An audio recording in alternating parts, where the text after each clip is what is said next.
Welcome to the Filmistines, the podcast where we discuss all things movies. Join us as we dive deep into the latest releases, revisit classic films, and explore the art of cinema. Whether you're a film fanatic or just love a good flick, we've got you covered. From Hollywood blockbusters to indie gems, we'll be breaking down the storytelling, cinematography, and everything in between.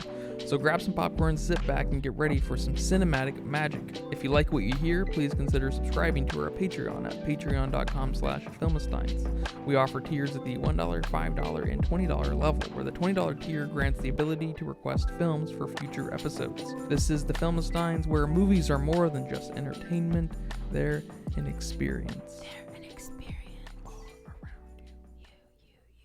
And welcome back to another glorious episode of the fastest growing podcast on the planet, the Filmistines. Let's get a round of applause. Nice. I'm joined today, as always, my friend that is here. She did not leave. Lucy. Hello, everyone. I did not leave. She did not decide to leave. I did not decide to leave. Today we are covering the movie Decision to Leave. That's a funny title, right? That is a funny title. Is that one of those that has that, almost mistranslation or like a literal translation? Yeah, the literal translation is resolution to break up. Ah. Which is that's not a title. Decision to Leave works better. Agreed. Yeah, resolution to break up sounds like someone who maybe doesn't know English as their native language, or like an alien trying to learn human languages or something. Like, you're gonna sound a little off if you say that. Yeah, or like maybe you're trying to put it on paper. You know how on paper some things just sound even more formal than what they really are. Like sure. You're writing a movie and you're like, well, let's just put it's a resolution to break up. Okay.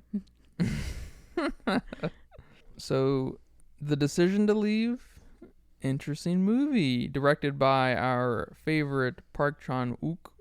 He directed our favorite Old Dogs. Old Dogs? Old Boys? No. Old Boy, my bad. Old Boy. Okay. Old Boy, my bad. I was like, he directed Old Boy. What was that, 2006, I think? I don't know. You don't gotta look it up. Did you like the movie?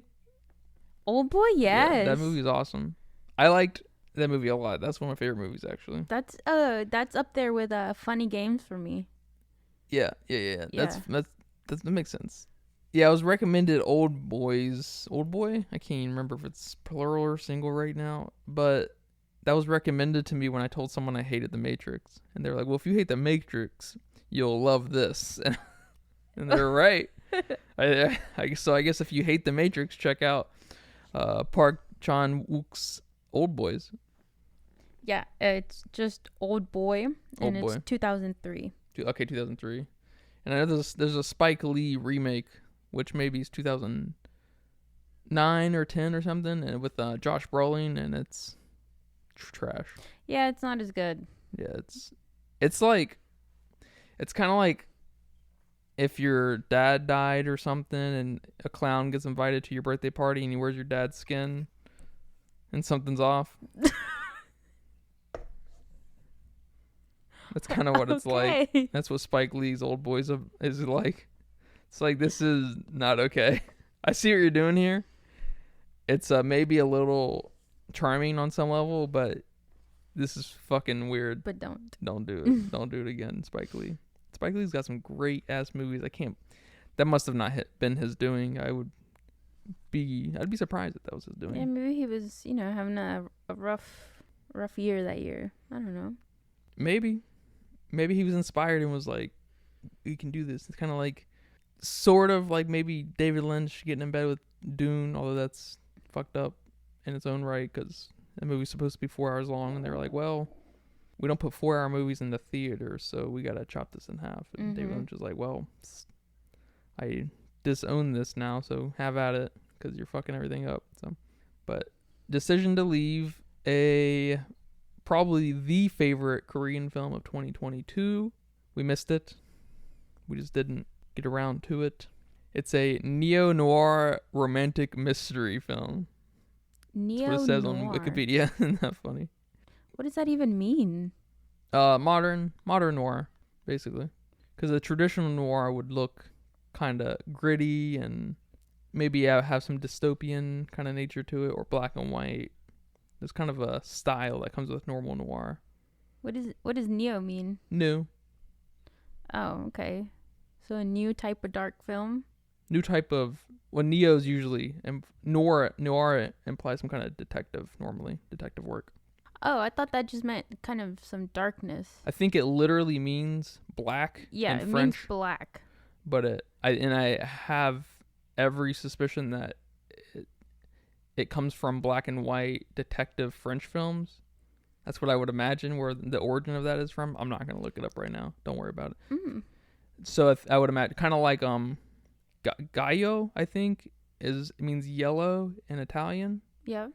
and Gallo films are a very specific type of Italian horror film. So, yeah. It's just Okay. kind of a funny thing that there was a bunch of at one point, and I think a lot of those Gallo films are known for their weird dubbing. I think that's kind of like one of their hallmarks. I don't think it has anything to do with yellow, but correct me if I'm wrong. They might be kind of yellow tint, Like stylistic. Yeah, like there might be kind of some kind of yellow hue to the coloring, but I'm not sure. I'm not too familiar with those Italian films. I just can't watch them because I hate that kind of dubbing. I'd rather read my fucking movie than suffer through shitty dubbing. Are you with me there?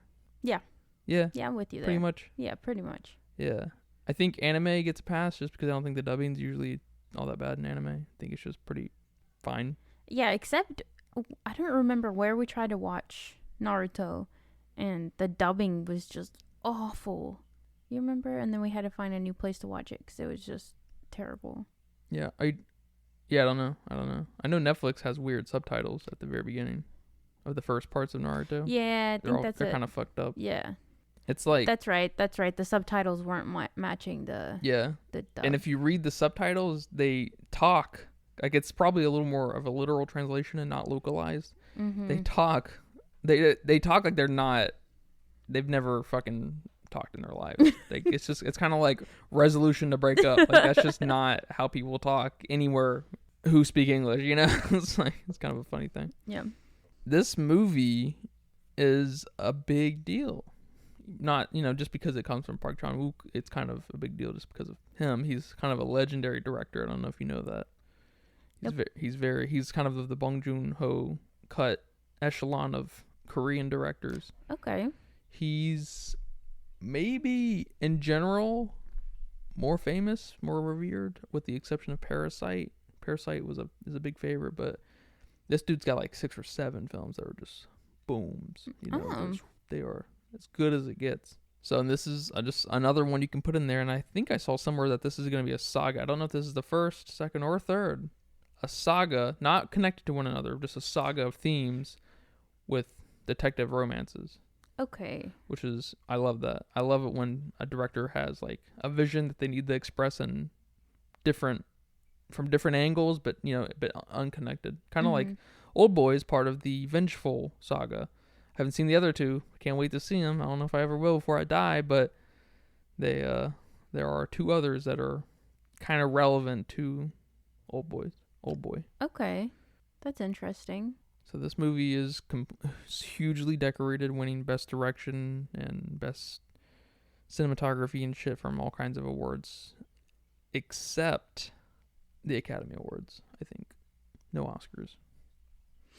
I was about to say, I didn't. Wins everywhere else. What do you think of this movie, man? I like the movie. I like romance films, so that's a plus. And this isn't your typical, guy gets the girl romance and everyone's happy. It's not your comedy romance. So I like that too. That's a very kind of different kind of romance. And it's Korean romance, which is even, better. I also like that it's a kind of suspenseful detective film. But it was a bit confusing in a lot of parts that I guess you didn't know until you got to the end, and then everything kind of clicks. But I think everything kind of clicked a little too late for me. It was like the last 10 minutes of the movie where things started clicking, and I'm like, oh, okay, well, I just watched like 2 hours worth of film and very confused, and now it's clicking. So, okay, I think I like it a little bit better now, but maybe things should have clicked earlier on, or I don't know if that was just a me problem or a everybody problem, but other than that, I thought it was cute. I thought it was a pretty decent romantic movie with a awful ending. Not awful in the sense of it was bad, awful in the sense of, oh no, why did she do that? Yeah, it was sort of hard to keep up because Bong Joon-ho's movies are one of my touchstones with Korean films, so I'll probably bring him up quite a bit. And he doesn't have a lot of character dialogue in his films. Yeah. And there's a lot of dialogue happening here, whether it's monological or just exchanges in dialogue, and it's a lot. It's hard to keep up with, especially when you're trying to pay attention to the shots that are happening, because this movie is probably the most insane movie I've ever seen in my life when it comes to cinematography. Mm-hmm. It's just off the chain, and it was just hard to keep up with any of it because I was trying to read subtitles. Yeah, that's also probably something that's hard to keep up with. Maybe international movies will have to require a second watch just because you do have to read the subtitles, and you can't just glance at them with the one word you missed. You have to read the whole thing and still look up at what you're watching. And some of the storyline got confusing for me too, with who killed whom, where, when. They kind of went in the past, but then they did a time jump, and then their names kind of sound similar. Yeah. So it was a bit. It's a lot. It was definitely challenging just to keep up with it in that way, for sure. But I liked everything about this movie other than fucking always playing catch up with trying to figure out what's going on and stuff. One thing I enjoy about what's the other director's name? Bong Joon-ho. Yeah. So one thing I enjoy about Korean films, especially, well, I guess romantic Korean films, is how different they are from American romance movies. In Korean films, it's more subtle. We don't have to have anybody naked here. Nobody needs to be, making out with their tongue shoved in somebody's throat. You don't need to be holding hands the whole time or have a bed scene, a pillow talk voice scene for things to be romantic. Yeah. It makes it more dramatic, ironically. Yeah, I think it does too. And one thing I noticed was that in American films, you often sexualize the women more than you do the men. Yeah, for sure. I think in Korean films, you sexualize the men way more than you sexualize the women. And I think in what way? The only kind of, I don't want to say sexy scene, but the only kind of shirtless scene, or the only place we saw someone with less clothing or without a shirt or something, was a guy, and he was shirtless. And it was when our main girl, the Chinese girl, Seo Ray, whatever her name is. I don't know how they said it in the film, but that's how I read it in the subtitles. Yeah. I think she's smoking inside their bedroom with one of her ex-husbands. I think it's the one that died. And they're inside, she's smoking. He tells her to go outside, that he doesn't like when she smokes in the house. Yeah. And he's shirtless. And that's about the only time you see anybody with no clothes, really. And then we have our... One thing I really liked about this film was how conversations were captured on camera and how much variety we had with that, especially between our main character and his love interest. When they're talking on the phone, we would see him in the room with her and he's not actually there, kind of representing how close he felt to her in those moments. I like that. And then I like that when he when he was extra suspicious of her because of the distance the old lady traveled in quotes with her phone. He saw that number and he's like, oh shit. And then he made the climb. Yeah. The climb of, where he thought she might have done it to, kill the first guy in the first half of the movie. And it was spot on. And I liked just how I liked how that was directed and caught on camera for like a detective, sequence. It was really cool. Mm-hmm. It was really melodramatic because it was like the same exact number when he got up there and everything. It was just like, oh my god, very very anime. I mean, I guess that's just kind of an Asian hallmark in general, especially Korean and Japanese, I should say. That there's just the melodrama is very hard to not think anime, and how it's captured, and then exactly, and also how things are acted, and how it's directed.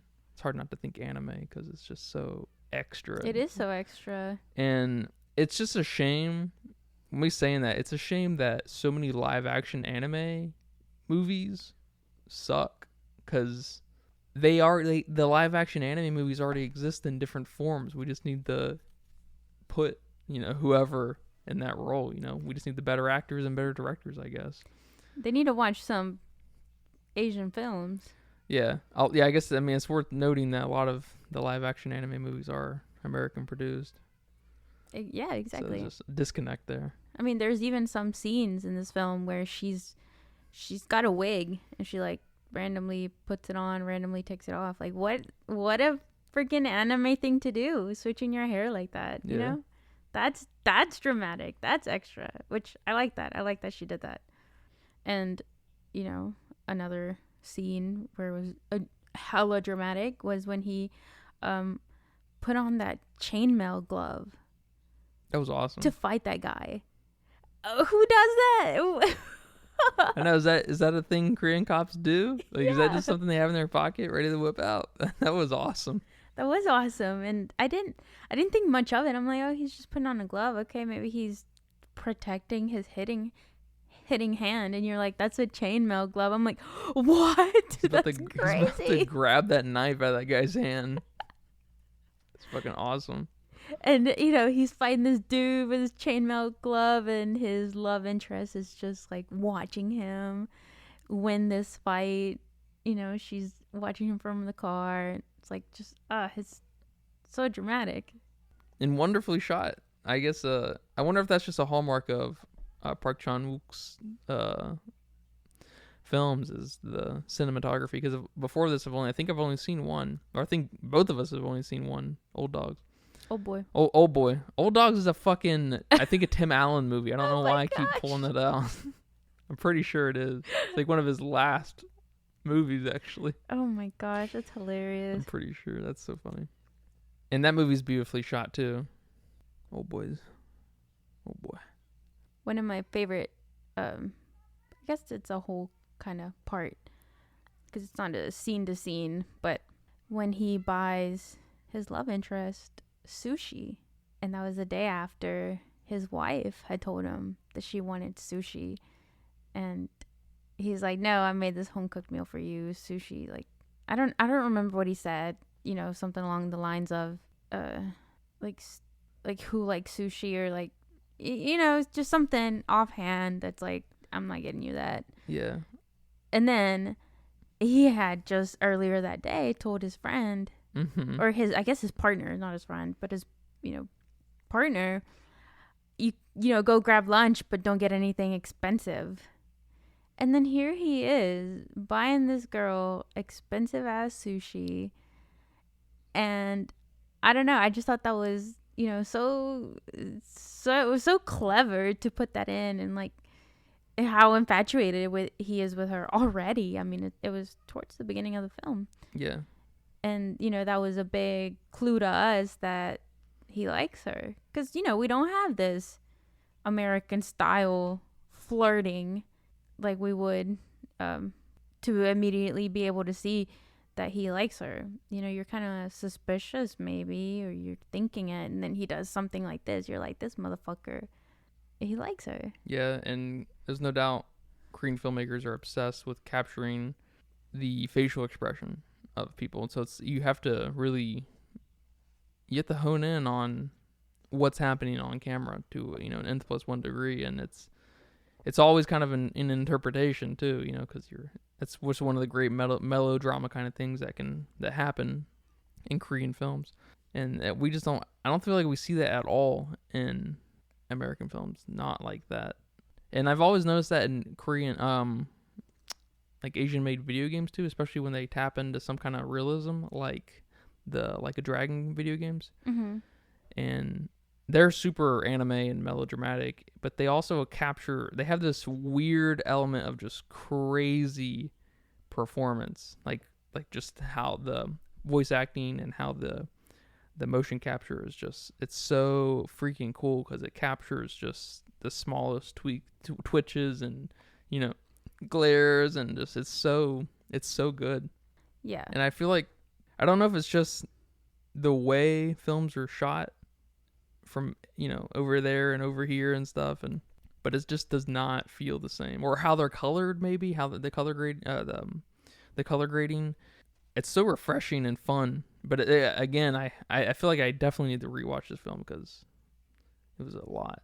Yeah, for sure. And even shortly after they're finished eating, they clean up, and even that scene is basically they're flirting right in front of each other, or it's to show us how connected they are, how in sync they are. And he's cleaning this part while she's cleaning this part, and they just hand each other the whatever they're using to wipe the table, and it just it's like this attention to detail. How many American films are people cleaning up and they're just putting things where they need to go? I mean, it's not like this. It's not dramatic like this.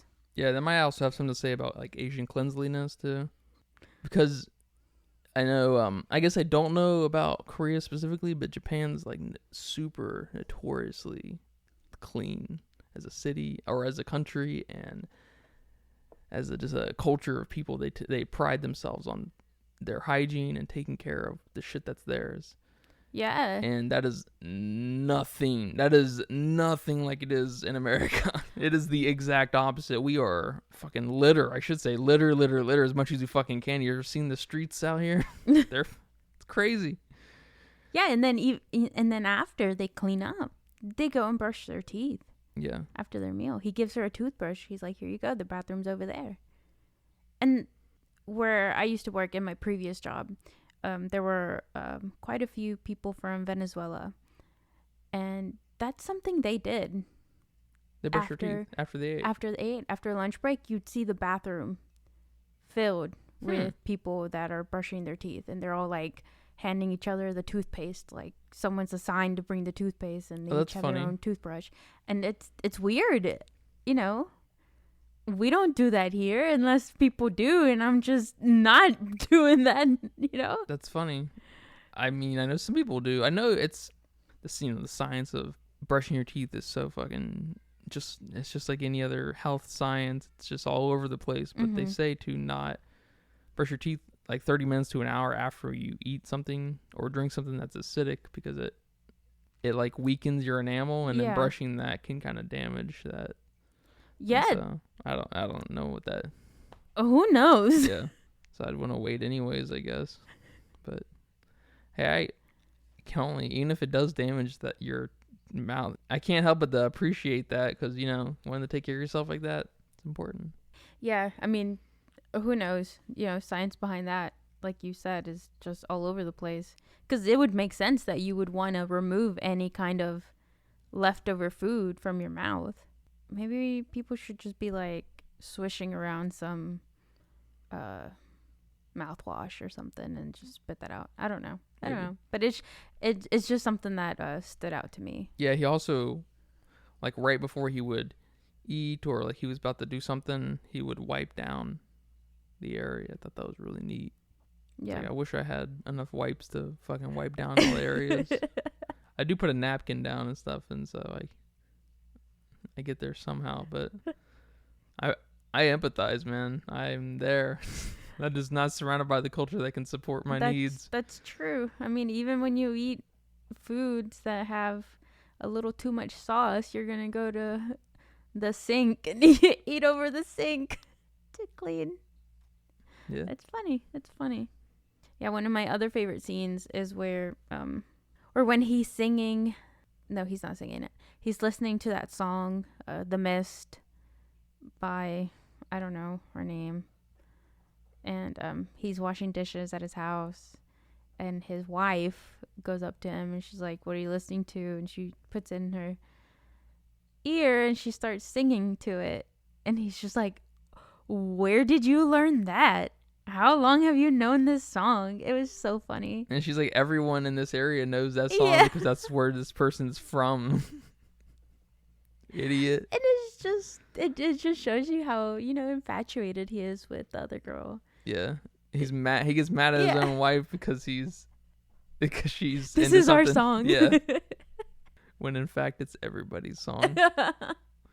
Yeah. I love that. And it's so good because they don't make there's no deal that comes out of it. It's just so subtle. And if you're not paying attention for 5 seconds, you will miss it. It's so good. It's such good character building, Mm-hmm. Yeah, and even when they go on their little date, whatever that was, when they're kind of seeing some sights, I guess. I don't know exactly when it happens, but he tells her one of the things he most loves about her is her posture. And it's so silly. It's silly to us, I think it's supposed to be funny too, though. Okay.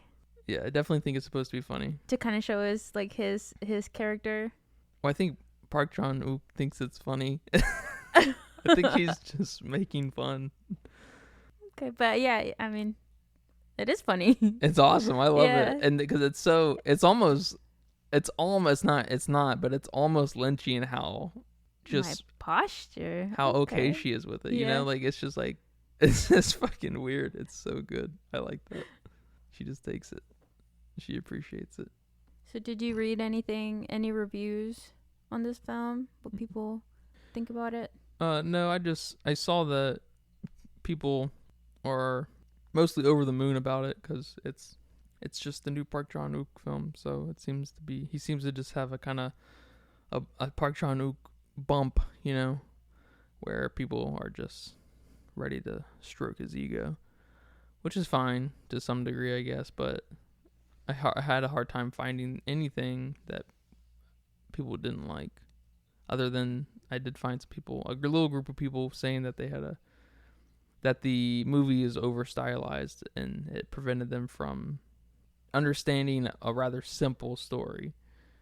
And I'd have to agree entirely, but that's kind of one of the really amazing things about it. It's yes, at its core a very simple story, but you gotta have some kind of parallel in there, and that's matched. The over stylization is matched with the melodrama, and so it kind of really, they help ping pong off each other in that way to tell a simple story, because you can't have all three. I guess you're gonna run into a little bit of a triangle spectrum type thing where you have to pick two extremes and the other one's going to be kind of left behind. Kind of like a girl can't be beautiful, smart, and mentally stable. You can't have all three, That's true. Yeah, thank you. I forgot the other one. You killing me. And so I think there's a little bit of that happening here, so it's hard. It is, I think, for someone who is real attracted to stylized cinematography, it's hard to fault it too much for me being confused because of it, but because I'm not Korean. I don't know Korean really at all. I know, the language inspired by Latin and whatnot, and the Asian languages and everything is kind of a combination of the two in some capacity. 500 years ago, I think Korean popped out about. And because it's such a simple story and it's at its core, it only proves to me that it's my fault that I had a hard time keeping up. And that's why I think it definitely requires a second watch. I do think one of the weirder parts of the movie is when towards the end, when him and his wife, the detective and his wife, I guess the detective moves to where his wife is at. Yeah. He gets a job there, so he doesn't have to go back and forth. And then his mistress basically follows him. It kind of adds into the melodrama and her like not being able to live without him and stuff. And I didn't love that. Oh, I did. You liked that? Yeah. Why do you like that? Tell me why you like that. Because I like melodrama.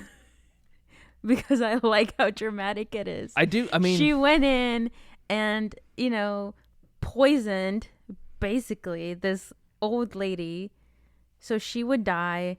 So the other guy, or so the son of that lady would kill her husband so she would become a suspect so they could get back together. Jesus Christ, it's crazy. It is crazy. Talk about, and it's not even like love at this point. It's just pure infatuation and craziness. It's almost like a teenager kind of love that you're gonna do whatever, Romeo and Juliet style here. We're gonna murder each other because we can't be without each other. It's insane. It is insane. And I liked where they reintroduced with each other, when the detective was with his wife and then she was with her new guy, and they were pretending to not really know each other. I guess he was like, she was a suspect, and but she's cool now, and and just the back and forth was so good. But again, that was like such a dialogue heavy spot where it's hard to keep up with the faces and what they were saying. But yeah, I mean, I did like it. I guess I did and I didn't like it. Why didn't you like it? Too much? It's like unbelievable kind of. Yeah, maybe it's a little bit of come on, she too childish. She's not. Maybe. She wouldn't do that. She wouldn't do it. But she would do that. Because she's psycho. Because that proves her psychoness, and then she only proves it at the very last 10 minutes too. Yeah. What can you tell me a little about the symbolism between him and her and the mountains and the sea? And I know she said that Confucius quote about if you like the mountains, then you are benevolent or something. But if you like the sea, then you're smart or something like that. But I don't know. I didn't really understand it too much. I just know that she identified with the sea more, and she didn't like the mountains, and she was scared of heights too, so that kind of, I guess, tied that there. Yeah. But she was so scared of heights, she still climbed up to murder her, ex-husband. That's really all I can tell you with the symbolism here. And then I know at one point he goes, our main guy, he goes and tells his wife that he's like a man of the sea or whatever, and she's like, there's no sea here in Busan or wherever they're at. She's like, you were born here, you've lived here your whole life, like, what are you talking about? You're ridiculous. So I guess that could, play into him being so infatuated by her that he's now a man of the sea too, and wants to do what she wants, or wants to like the same things she does, be the same person she is. But I don't understand the end and how that ties with the sea. I guess she killed herself there, but... Well, yeah, what did she keep saying? What did she keep saying? And then I know, I was confused too by the car ride there. And she said, like, you already told me you loved me, which he never did. And then... Well, she said that it started when it ended. Yeah, whatever that means. You know what that means? Yeah, that's just the melodrama of... having, like, realizing it and then all at the same time having your heart broken at the same time. Oh my gosh. What's more melodramatic than realizing you're in love with someone and then also being shattered at the same time? There's nothing. There's literally nothing more melodramatic Oh than my that. gosh. See, how can you not like it? And no, I mean that scene's great. That's probably one of the great scenes, really. The great dialogue scenes between right before they like in quotes kind of break up. Him and the detective and the mistress when they're in her apartment, and Oh yeah. he like basically tells her to fucking leave. So because he doesn't want to, because he's being pulled in two directions between her, or three, I guess, kind of between her, his wife, and his job, Yeah, and because she's a mega conflict of interest between his job and his wife, which is just it's awesome. and he tells her, "You shattered me. Mm-hmm. You shattered my whole being." It's like, oh, damn, I'm so sorry. And then he gives her the phone to go hide because he chose her. Then she gives it back and says, "Here you go. I don't want to be the reason you're shattered, you motherfucker. Take your phone. Take your life back." And then she does a fucking dramatic ass thing and buries herself in the sand and has the water wash over her. She becomes one with the sea. She becomes one with the sea. Holy fuck. You know why sand is called sand, right? Because it's between the sea and land. Yep. Yep. She's part of the sand. She's part of the sand. And that's one of the great scenes too, which is the end. I like it a lot. You know, hardly anything has a good ending, right? But this movie, him running around, just longer than you'd expect too, because he he goes one direction, then he goes the other, and then he like gets on the phone, and it feels like he's kind of gonna wait or give up or something, and then the movie basically ends with him looking. Yep. And it's awesome. And I think I could. It's hard to tell, but I think he was standing where she did it, right? Yeah, because of the bamboo stick. I thought that too. I didn't think about the bamboo stick. Yeah, the bamboo stick. Yeah, that helped us. I just thought about that. That guarantees that's where she was. I thought he was going to find her. No way. I did. Not in a Korean film. Maybe in an American film, he would have. He would have just known. He'd been like, "Oh shit, there's a bamboo stick here. There's not bamboo within 100 miles of this place. She must be right here."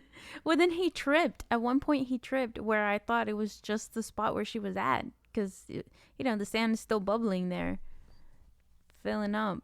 So I thought he was like, "That's weird. There's a hole here," and I don't know. Yeah, but he's still a pretty sensible person at the end of the day, and what sensible person is going to think someone fucking buried themselves in the sand? If he's such a sensible person, he would know that she is so dramatic that she would do that. No, you can't get to that level. Yes. When you're sensible. Yes, you can. He knows which side of the triangle she's on. He was in love with crazy. She's definitely on the beautiful, smart side. Right in the middle. She's the right furthest in the away middle. from stable. So he knew she buried herself. Yeah, he found out too late though. If there's definitely a saga here coming on, I think I'd like to see the other ones. For sure. It's confirmed? They're out? I think that's how he works. I think he's got. Oh no, it's 2022. Okay, sorry. I think that's just how he works. Kind of like Lars von Trier. He's the guy who did that movie we watched, The Antichrist. Oh, that weird ass movie? Yeah, that weird ass movie. And he works in threes like that too. Mm. And that guy who did. There's several guys out there who do that. Are there any American directors who do that? None are popping in my mind. I think it's pretty rare. I mean, I would expect an American director or two to have done that, but you got to have crazy, foresight to to think about how you're gonna do three or so movies like that are, that deal with the human condition or, are some kind of telling movie. There's, not anyone could write a fucking Marvel series, but there it is. There it is. But telling, three different stories of three different types of sadness, no one at Marvel could fucking even dare. You know what I'm saying? That takes a real fucking person who has experienced what it is to be a human being. And Park Chan-wook is one of them.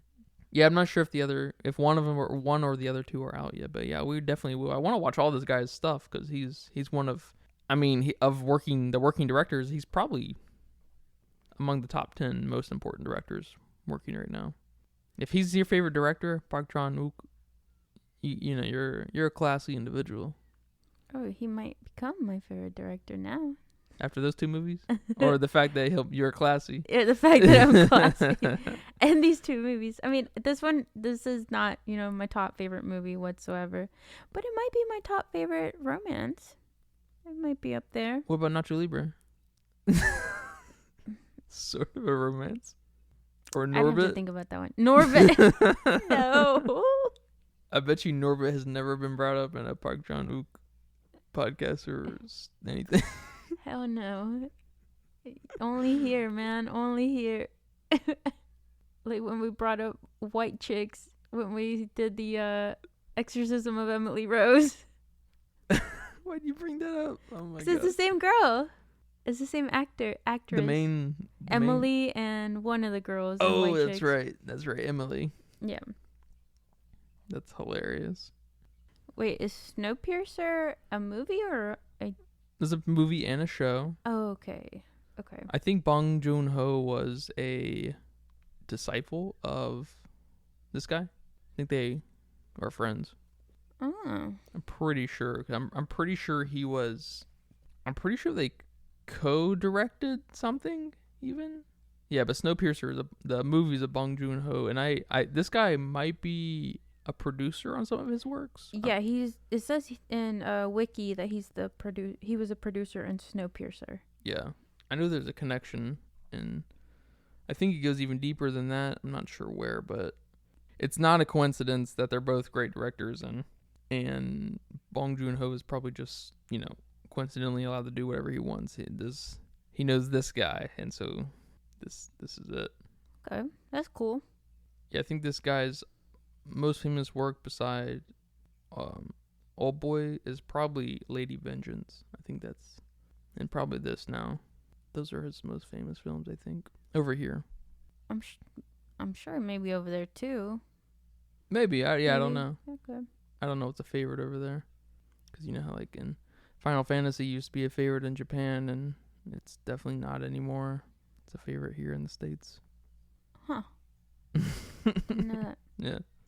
And then Dragon Quest is still a favorite in Japan. It's not a favorite here. Hardly anyone plays Dragon Quest over here. But some things just kind of switch over time. Yeah, my mom used to watch a lot of Korean soap operas when I was younger. And sometimes I'd watch with her, and just some of the dramatic scenes and those they were just interesting. They were funny. I'm thinking of one. I have no idea what they're called. I'd have to probably ask her. And she might remember. She watched them all the time. But there was one where this guy opened an umbrella and went up next to this girl who was walking in the rain, and all the other girls were watching, and then he just like brought the umbrella up to her, and they brushed shoulders, and all the other girls that were watching were like, oh my god. And I'm like, this is hilarious. Oh my gosh.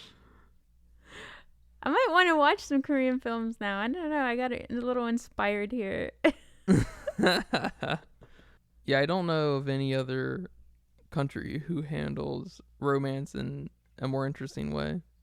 There's just hands down. Yeah. Korean directors and showrunners have got it figured out to some interesting level. It's cool. Yeah, because with Hispanic and Spanish love, that's just dramatic on the like passion side, like I'm going to murder you if you don't love me back, kind of like the other end of the extremes, really.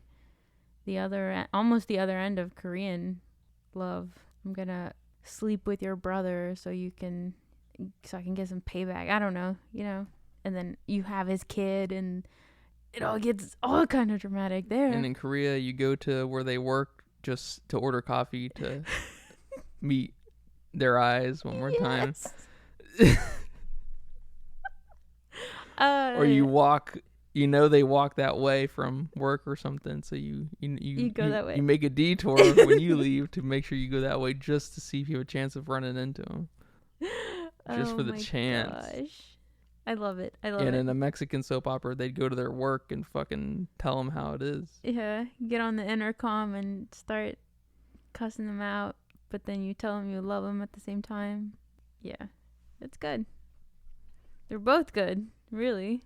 Yeah, I liked this movie. I'm about to watch it again, though. Yeah, I definitely have to watch it again to give it a score. I don't think I could give it a score right now. Oh, I know it's an easy 3.5 at the very least. At the very least. Everything is so good about it. Everything. Yeah. So I wouldn't be surprised if it scooched up to a 4 after a second watch. Mm-hmm. Yeah. Because it's just an excellent... it's just such a masterfully made movie. On every level. Acting, directing, cinematography, lighting, editing. So good. So good. I'm not sure what won the International Oscar Award. I don't remember. Oh, wait, was it All Quiet on the Western Front? It might have been. That's some hard competition. Damn. I think that was the win. I'm not sure, but that either way, that is hard competition. Damn. Just not thinking about that. Yeah, I don't remember. I think you're right, though. I think you're right. Damn, there were... Is it just me, or are there more better movies here in like the last 6 to 12 months? I don't know. I feel like there's been a lot of good movies lately. I'd have to think about that. I'm sure COVID ruined some of that, but that's just a 2-year gap there. 2019, 2018, 2017. 2019, I can think of one good movie. Which one? Parasite. Okay. I can't think of any from 2018.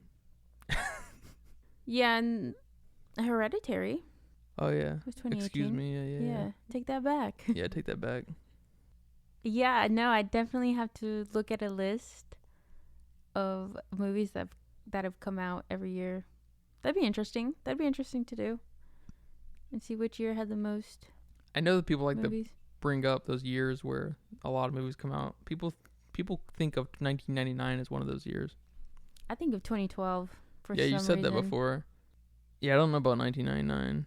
That's when The Matrix came out. Ugh. And several other... I think Gladiator and American Beauty came out that year. And Ugh. Schindler's List, maybe. And so there were some hits, I guess. Something was going on that time. Yeah, but I mean, you start with RRR, Everything Everywhere All at Once, even though it wasn't really my favorite movie. Still a really good movie. Yeah, still a great movie. Definitely, I mean, such a weird movie in that it's a great movie. It's as good as The Whale, but why all the awards? Like, it's not that good, but all right. I mean, I guess some movie is going to be that movie to win all those awards. And, when you're at the top, it's hard to, it's just kind of a luck of the draw at that point. Who's going to have all these awards? So, I don't know. Yeah, I would have. RRR was definitely my favorite movie last year, though. Yeah, The Whale. And then all the movies we've watched this year, John Wick, Mario. Yeah. Dungeons and Dragons, Evil Dead Rise, yes. Scream was okay even. Wasn't as good as the first one, I guess, but... You might be onto something here, yeah. And then Barbie's about to come out. Oppenheimer, I assume those are going to be both very good. Even the Matrix reboot, which came out, I think, late last year, was much better than even the original Matrix. Yeah, I don't think I watched that. It was much better than the original. I couldn't believe it. I was like, wow. It just goes to show you how no one really cares about the Matrix. It's oversung that because no one woke up and was like, you know what, this is way better than the original. I don't know how that didn't happen, but I mean, I think it just goes to show you that no one actually cares about the original, especially when you have something like John Wick coming out these days. Like, it's not that they're all that related other than through Keanu Reeves, but it's just not even.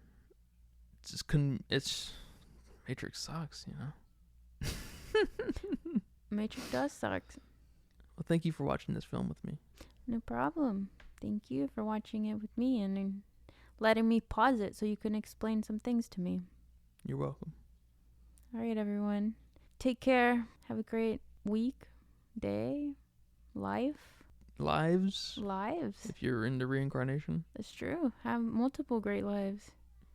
Till next time. Take care. And that's a wrap for today's episode of the Filmsteins. Thanks for tuning in and joining us on our cinematic journey. We hope you enjoyed our discussion and gained some new insights and perspectives on the world of movies. Don't forget to subscribe to our podcast on your favorite platform, especially Patreon at patreon.com/Filmsteins. And follow us on social media for more film-related content. We love hearing from our listeners, so if you have any feedback, suggestions, movie recommendations, or book recommendations, please feel free to reach out to us. Until next time, keep watching and keep loving the magic of movies. This is the Filmsteins signing off.